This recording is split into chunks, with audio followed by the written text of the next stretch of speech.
without running them out of berries. He would set that up tonight, so Hawk's meals would be ready for tomorrow.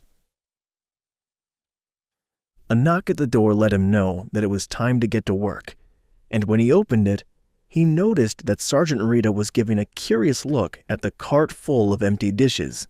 Something changed in my appetite yesterday. It seems to be back to normal now, but I was just ravenous, and my body was taking in all the energy that it could get. Carl explained. That's relatively normal. It usually happens to warriors when their body advances a rank and needs to adapt to a new power standard.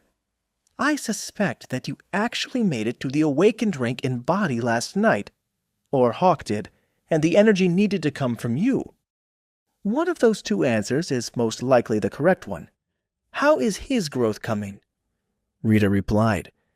He looks fully grown for a windspeed hawk. He was growing quickly again last night while I was feeding energy into him and the space in my mind, but then it seemed to settle. Carl called Hawk out onto the bed, and Rita crouched to get a better look at the proudly preening Hawk. He looks more mature now. The softer feathers are gone, and the pin feathers are larger and stronger than the last time I saw him. Your skill is brilliant. 1 week to bring a windspeed hawk to maturity. Even if your ability was just to train combat birds, I can guarantee that the Academy would still rate it as a top-notch success. She looked at Carl and smiled. Carl smiled back at the sergeant. If it's a great success, that means there will be more resources, right? We're still finishing the ones you gave us, but now that Hawk has reached full maturity, his growth is slowing to a crawl, and it's going to take more than just my efforts to keep him growing at this sort of rate. Sergeant Rita laughed. If you can keep growing at that rate, what would the rest of the elites call themselves? I think it's natural that you would have to slow down at some point and consolidate your powers. But if you can keep feeding Hawk extra energy, he should progress toward the ascended rank from awakening in a relatively short time. I will find you what resources I can, though I'm not sure what the Hawk can use now that we've tried the two that seemed the most beneficial to it.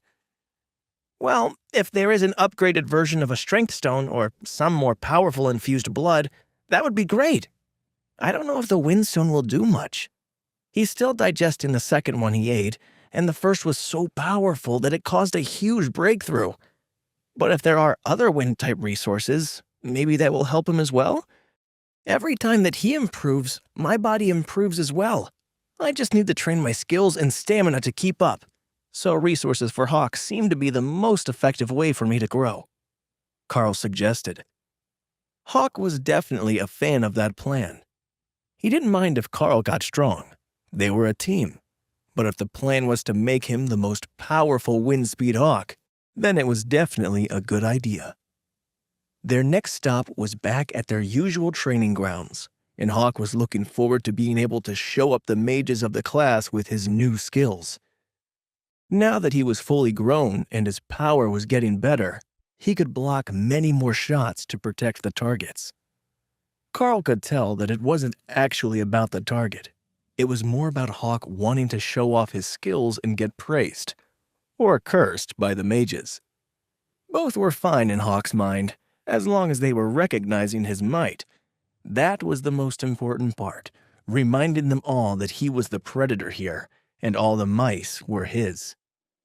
I swear that Hawk is picking on us. It gets better by the day just to remind us all that we're beneath it, one of the mages announced, sweaty and exhausted at the end of the class. It's a windspeed hawk. Do you really think that it has some innate grudge against mages? One of the others scoffed. Everyone turned to look at the water mages, whose fluid attacks drove the bird particularly crazy, and then back at the questioner. I mean, in general, it's pretty obvious that the hawk has a hatred for water attacks, but I doubt that he hates mages in general. Carl smiled. If only they knew that Hawk really did see himself as innately better than humans, who couldn't fly, could barely see, and didn't even hunt their own meals. The fact that Hawk himself didn't hunt his own food was a matter of luxurious living in his mind, so that didn't count. At least to him it didn't. Instead of returning to rest, Hawk decided to circle in the sky for the afternoon while Carl trained his martial arts skills.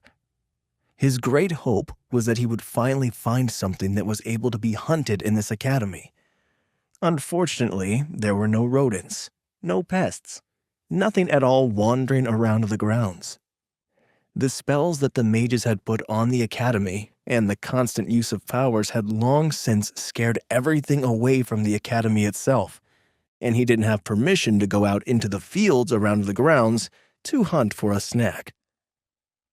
Carl's words had been, "Be where I can see you," and that didn't extend out into the fields on the far side of the wall. If Carl had told him to stay where the others could see him, Hawk might have just given up and gone back to rest inside. But while the hunting didn't work out as he had hoped, Hawk did find a few good things. There was a nice tree along the side of the strength training grounds, where he could rest his wings in the shade. There was a carving on one of the buildings that almost looked like him. There was an old lady who kept taking pictures of him. And finally, the truck docks. Once he could figure out how those things worked, he would be in for a treat. Even from up in the sky, he could tell that the buildings behind the docks were just packed full of good stuff. Carl mostly ignored Hawk's adventures, and only occasionally reminded him not to make trouble for anyone or take food from strangers. Not everyone would know that he was Carl's Hawk, so some might try to poison or attack him like he was a wild monster. Sergeant Rita had another book full of information for them to study, this time on monster biology, in hopes that they would stumble across something that might help Hawk continue to grow at an accelerated rate. Every elite wanted to be famous, powerful, or both. That was the whole point of the training regimen here. So, her job as a private instructor was to do what she could to help Carl keep advancing and live up to the potential that the senior staff believed he had when they observed him on the train. If the final result was intense early growth, leading to stagnation and a growth plateau, that just meant that they didn't understand the next step in his training. But the next time that they saw a class like this one, they could use his experience as a baseline and start growing the new elite from there. Wait, that's not the end. You've just had a free taste. Now get the full story on the Pocket FM app, link in description. Check out our next video and playlist, and don't forget to like, share, and subscribe.